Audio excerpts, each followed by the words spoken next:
ओम हरि अल्लाह वाहिगुरु गौड़ खुदा रब के नाम में जो शक्ति है, उसके प्यार मोहब्बत में जो नशा है, उसका लिख बोल के वर्णन किया नहीं जा सकता।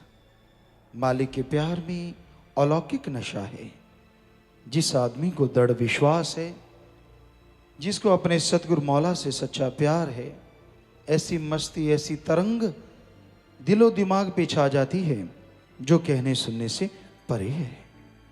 संतों ने, पीर पैगंबरों ने मालिक के प्यार की चर्चा की है कि मालिक के प्यार में जो नशा है, जो लज्जत है, जो स्वाद है उस राम की भक्ति में, राम की मोहब्बत में, अल्लाह के प्यार में, उसका वर्णन नहीं किया जा सकता। संसार में बहुत चीजें मीठी हैं, शहद, गुड़, शक्कर, घी, दूध, मेवे, मिठाइयां, बहुत कुछ मीठा है। लेकिन हे राम, हे ईश्वर, तेरी मिठास, तेरे प्यार मोहब्बत की मिठास के सामने ये सब कुछ गंदगी है, तुच्छ है। इतनी जबरदस्त मिठास है। स्वाद इंद्रियों के भोग विलास का स्वाद है, जीवा का स्वाद है। हे राम, तेरी भक्ति में, तेरे प्यार में जो स्वाद है वो कहने सुनने से परे है, लिख बोल के वर्णन किया नहीं जा सकता। और यही बात इस्लाम धर्म में भी आती है। हे मालिक, तेरे प्यार मोहब्बत का एक पल, सारी जिंदगी तो बहुत बड़ी चीज, एक पल, सिर्फ एक पल यानी कुछ मिनट, मालिक तेरी याद का, तेरे दर्श दीदार का वो पल, तेरे प्यार मोहब्बत का वो पल, अगर उसकी वर्णन करें, उसकी तुलना करें तो मजाजी शराब के लाखों मटके भरे हों और तेरे नूरी स्वरूप की वो एक झलक, तेरे प्यार मोहब्बत का वो एक पल, उन लाखों करोड़ों मटकों से अरबों खरबों गुना ज्यादा नशा देने वाला है। और यही सिख धर्म में आता है कि वाहिगुरु, हे राम, तेरी मोहब्बत का नशा कहने सुनने से परे है। पाक मोहब्बत, तेरा प्यार है वाहिगुरु, हे राम, बड़ा नशा देता है, बड़ी लज्जत देता है। गुरु नानक देव जी ने ऐसी लज्जत मियाँ मिठा जी को चखाई तो जो उसको सिर्फ फकीर समझता था, सादा आदमी समझता था, वो कहने लगा, हे पापियों के उद्धार करने वाले पतित उदाहरण, हे दया के सागर, हे रहमत के मालिक, अब तो मुझे यूं लगता है मेरे रोम रोम में वाहिगुरु के नाम की अतुट लहरें चल रही हूं, यानी करंट दौड़ रहा है मेरे शरीर में, एक नशा आ रहा है, एक लज्जत आ रही है, कहने सुनने से परे है। तो मालिक के प्यार में बेइंतहा नशा है, बेइंतहा लज्जत है, लेकिन मिलता उसको है जिसका दृढ़ विश्वास है। बेपरवाह जी फरमाते, कितना भी तूफान आए, कितनी भी बरसात आए, कितना भी हवा तेज हो, छोटे घास फूस, छोटे तिनके उड़ जाया करते हैं, पर प्रेमी जो मालिक से प्यार करने वाला है, उसका तो दिल पर्वत के समान होता है। बाकी सब कुछ हिल सकता है लेकिन पर्वत नहीं हिल सकता।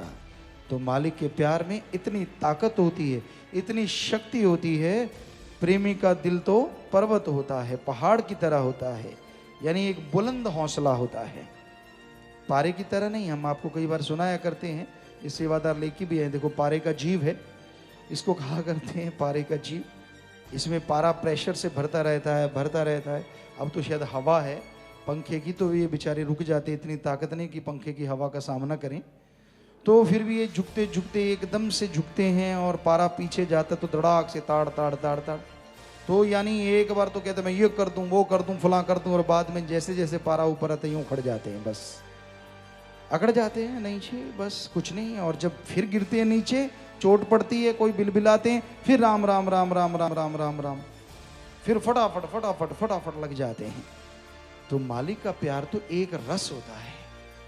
जिंदगी में ये दृढ़ संकल्प कर लो कि मालिक के प्यार को, मालिक की मोहब्बत को पकड़ के रखना है। उसके प्यार मोहब्बत ने अपने आप को पूरी तरह से पकड़ के रखना है, ताकि एक पल भी छूटने ना पाए, एक पल में भी कोई गैर का ख्याल ना आए, किसी दूसरे का। अपने सतगुरु मौला का ख्याल आता है, जितना आता है आपका पल पल की भक्ति मंजूर कबूल जरूर होती है। वो कोई गलत चीज नहीं है। अगर हर पल आपको अपने सतगुरु मौला का ख्याल आता रहता है, ये तो भक्ति है, ये तो इबादत है। पर कईयों का मन ये भी हो सकता है बुरा कहलाता हो कि नहीं ये तो ठीक नहीं है। नहीं, यही ठीक है कि कोई भी आपका ख्याल आए, बजाय कहीं और किसी बुरे ख्यालों में फंसने के अपने सतगुरु मौला का ख्याल आता रहे, ताकि वो बुराइयों से आप बचे रहें और पल पल का सुमन दरगाह में मालिक मंजूर कबूल कर लें। तो प्रभु प्रेम में जो दम कर दे सबको ही बेगम, ऐसा प्यार, ऐसी मोहब्बत, दृढ़ विश्वास, दृढ़ यकीन जो कर लेते हैं, तो वो मालिक का प्यार सबको बेगम कर देता है, बेगमपुर का बादशाह बना देता है। तो भाई यही सतगुरु मौला का प्यार है, उसकी मोहब्बत है। हम तो खाकसार हैं, चौकीदार हैं, कोई मान बढ़ाई नहीं है। कई बार सेवादार गाने वाले गाते रहते हैं, जितना वो गाते रहते हैं उतना ही हम अपने आप को यही समझते कि नहीं हम तो भाई आपकी जुतियों में बैठने को तैयार हैं। सवाल ही पैदा नहीं। जितना कोई मान बढ़ाई गाएगा करेगा, उतना ही हमें अपने आप ही आता है कि हम उतने ही ऐसे अल्फाज बरतें जिसके काबिल जीव समझता है कि उसका मन होना चाहिए। इंसान को इस काबिल बना के रखे तो मालिक के काबिल बन जाता है। इसलिए भाई हम खाकसार हैं, चौकीदार हैं, सेवादार हैं, आपके जूतों में बैठने को तैयार हैं। हम में कोई मान बढ़ाई नहीं। ये ऊंचा सिर्फ इसलिए बैठते हैं कि एक तो होता है मनोवैज्ञानिक, हमने मनोविज्ञान पढ़ा, सतगुरु की कृपा से बहुत ग्रंथ पढ़े, अब तो टाइम नहीं लग पाता, लेकिन बहुत ग्रंथ पढ़े हैं और सभी ग्रंथों में यही मनोविज्ञान, साइंस विज्ञान का, कि बोलने वाला जब तक श्रोता को सुने ना, दिखे ना, तो हलचल मच जाती है। सिर्फ सुनता रहे, दिखे ना, तो भी एक मनोदशा होती है श्रोता की, सुनने वाले की, कहाँ है, कैसा है, कौन है, क्या बोल रहा है। तो इसलिए हमें ऊंचा बैठना पड़ता है। दूसरा कारण साध संगत।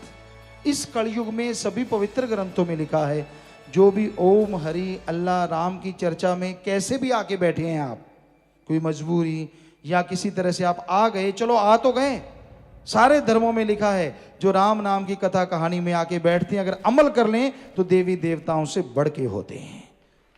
तो इसलिए हम आपके दर्शन करते हैं।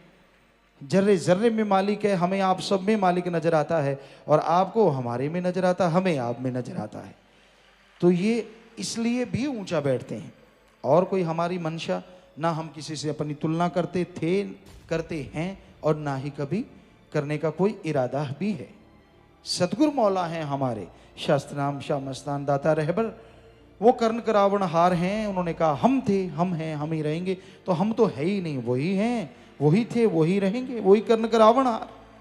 तो भाई हम तो खाकसार हैं, हम में कोई ऐसी मान बढ़ाई नहीं, कोई हम अपने आप को बड़ा नहीं समझते। लेकिन हम ये गारंटी आपको दे सकते हैं, हमसे हमारा मुर्शिद कामिल सतगुरु जो भी बुलवाता है उसने पूरा किया, कर रहा है, और करोड़ों गुना बढ़ के आगे करता रहेगा। सो ऐसे मालिक दाता रहबर को कोटन कोट नमन करते हैं, कोटन कोट नमन करते हैं अपने सतगुरु मौला को, अपने दाता रहबर को। और ऐसा मान कि भगवान से भी अरबों खरबों गुना बढ़ के। सो हर मुरीद को अपने मुर्शिद कामिल सतगुरु पे दृढ़ विश्वास हो, दृढ़ यकीन हो, तो ही मन रुकता है। वरना मन ये पारे वाले जीव की तरह है, जब परेशानी आती है तो फिर ताड़ ताड़ सुमरण चलता है, नहीं आती तो तन के खड़ा हो जाता है। तो इसलिए भाई सुमरण को कभी ना छोड़ो, सुमरण करते रहो। सुमरण से ही बचा जा सकता है कलयुग में। आप अपने आप से परेशान क्यों, परेशान जपो नाम, परेशानी दूर हो जाएगी। ये थोड़ा ही है कि मन के आगे हथियार डाल दो। सुबह शाम 15-15 मिनट कम से कम सुमरण करो। इतना ही किया गया, कंटिन्यू सुमरण काफी है। आधा घंटा, घंटा, 2 घंटे सुबह शाम कर लो तो 12:25, फिर तो कमी ही नहीं। पर बचनों पे पक्के रहो। ये नहीं सुमरण करते करते किसी ने हाथ लगा दिया, दे गाड़ी, दे जूता, दे चप्पड़। ये कैसा राम नाम का जाप है भाई? कैसे भक्त हो जो जरा सा टच करना नहीं सहा गया, कोई पास आके बोल पड़ा तो लाल लाल आंखें दिखाता है, अरे मैं सुमरण कर रहा था तुझे पता नहीं? सुमरण कर रहा था तो क्या आसमान नीचे आ गया? तू अपने लिए कर रहा है, आत्मा के लिए कर रहा है। सुमरण की बाडी जो होती है उसको गुस्सा नहीं आया करता। जिसका 10वां द्वार खुल जाता है ना, गुस्सा नहीं आता। चाहे उसे कोई गालियां भी दे तो भी सह लेता है, वो काबिल बनता है 10वां द्वार खुलने के। ये नहीं जरा सी बात पे पूंछ टेढ़ी हो गई, घंटा कई दिन लगते हैं पूंछ सीधी होने में, फिर से जरा सी बात की इधर को टेढ़ी हो गई, फिर इधर लाने में टाइम लगता है। ऐसे नहीं वो 10वां द्वार खुलता। 10वां द्वार खुलवाना चाहते हो तो जो नाम जपो, दीनता नम्रता धारण करो और सहना सीखो। सहना, कबीर जी की बात आपको सुनाया करते हैं। उसके पास इब्राहिम अदम नाम का बादशाह आया था, और आपको पता है ये लंबी चौड़ी बात नहीं सुनाएंगे कि उसको जब उस पर गंदगी डाली गई, तो जब लोई ने कबीर जी को कहा कि कबीर जी मुझे तो ये अब पहले 6 साल जो 6 महीने लगता था वैसा अब 6-12 साल के बाद लगता है, कोई फर्क तो पड़ा नहीं। कबीर जी कहते नहीं नहीं नहीं, अब ये 10वां द्वार खुलने के यानी भक्ति के काबिल। तब देते नाम तब थे जब उसके काबिल बन जाता था। अब तो कलयुग है, अब ऐसा अगर देखें तो हाल बनाने की जरूरत ही नहीं है, टेंट में ही नाम मिल जाए करेगा, छोटे से तंबू में, क्योंकि ऐसा काबिल कोई कोई मिल पाएगा इस कलयुग में। इसलिए चाहे कोई काबिल चाहे ना काबिल, हर किसी को राम का नाम दिया, थोड़ा जप ले तो बल्ले बल्ले, कमी नहीं है। पर अगर जहां तक 10वें द्वार की बात है, कईयों की इच्छा होती मेरा खुलता नहीं, मैंने नाम जपा, मैंने ये किया। अरे है तो डीसी डायरेक्ट करंट, कोई छेड़ दे तो ऐसे लगता है जैसे कोई मसाल जग गई हो, बात बात पे झगड़ने को आता है, गला काटने को आता है। तेरा खुलेगा 10वां द्वार। 10वां द्वार कैसे खुला था? इब्राहिम अदम का, जब उस पे लोई ने गंदगी, आदमी की गंदगी, बिल्ली की गंदगी, पशुओं की गंदगी घोल के लेप डाला था। पहले सिर्फ कूड़ा करकट डाला था, कीचड़ डाला था, तो बादशाह ने कहा था झाड़ के बल्क बुखारे होता, करता सो करता। और जब दोबारा उस पे सारी गंदगी डालेगी 12 साल के बाद, उसने सिर झुका दिया, सजदा किया, हे मेरे ऊपर गंदगी डालने वाले, अल्लाह मालिक तेरा भला करे, मैं नीच, मेरा मन नीच इसी के काबिल था, मेरे में कोई बड़ाई के लायक कुछ भी नहीं, मैं इसी के काबिल था। एक बार कोई सत्संगी समझा बताने लगे कि पिताजी हमारे पता नहीं किसी ने कूड़ा डाल दिया, वो ऊपर से बोला मेरा इसी काबिल था। हमने कहा अगले दिन छिड़ के देखो अगर करंट आता है कि नहीं। सुन के बात वैसी नकल करने से क्या होता है, जब तक अंदर भावना शुद्ध नहीं होती। तो फिर कबीर जी ने कहा आ भाई बैठ, तुझे नाम देते हैं। और नाम दिया, बस नाम दिया क्या, सीधा ही 10वां द्वार खुल गया। और मालिक के वो नज़ारे देखे, कबीर जी के चरणों पे गिर गया, राजपाट सब छोड़ दिया कि तू तो अंदर बाहर तू ही तू, तू ही तू, तू ही तू। तो भाई मतलब कहने का कि मालिक के प्यार में नशा तो बहुत है, बहुत ताकत है, पर अपने मन से लड़ना पड़ता है। मन से नहीं लड़ोगे, जब तक करोगे नहीं मन का सामना, मुश्किल है मन को रोकना, कि मन का सामना सुमरण के बिना हो नहीं सकता। मेरा मन तंग करता है, बहुत लोग चिट्ठियां डालते हैं, मैं मन की वजह से परेशान हूं। है ही सारी दुनिया मन की वजह से परेशान, तू 1 2 4 की बात क्या करता है। और मन किसी दिलासे से, किसी दिखावे से नहीं रुकता। मन सुमरन, दृढ़ विश्वास और सेवा से ही रुकता है। अदरवाइज मन का कोई भरोसा नहीं, चलते चलते कब दगा दे जाए। इसलिए मन से लड़ने के लिए नाम जपो, मालिक से सच्चा प्यार करो, तो अंदर बाहर जरूर मालिक संभाल करेंगे और मन से लड़के आप आत्मा की जीत जरूर कर पाएंगे।